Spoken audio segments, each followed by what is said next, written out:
I remember the first day I went to that restaurant. It was such an experience. I was there early, around like 10 o'clock in the morning, and it was closed.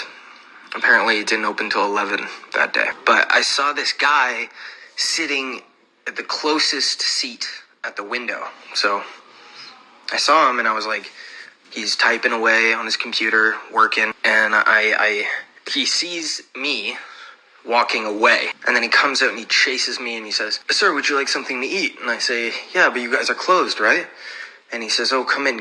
And so he opens the door and he lets me in, and I go and I sit down, and he comes over and he grabs me some play sets and presets, so like the menu and a glass of water and cutlery and a plate. And I'm thinking, who is this guy? Like, are employees just allowed to do this anytime they want? And so whatever. So then I'm ordering, and I write down my order on a piece of paper. I think that's really cool.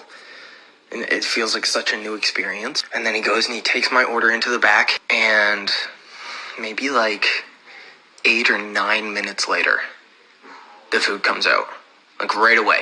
Boiling, piping hot. And he puts it on my table, right in front of me. And he says, "For you." And I say, "Oh, thank you." And then he goes back to his computer and he's typing away and working, and it's just me and him in there. And I'm thinking to myself, like, this is such an awesome experience. How am I this lucky, And then I eat my meal and I say, "Okay, I'm ready for the check." And he comes up and he gives me the bill, and it's super cheap.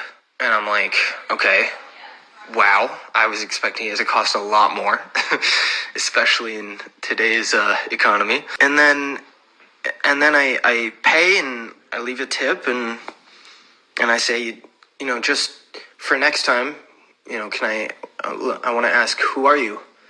And he says, "Oh, I'm Minh." He's the man who owns Ming's, owns the restaurant. And I'm like, come on. So the owner himself served me, and that was such a meaningful and special experience. And I'm gonna remember it for a very long time.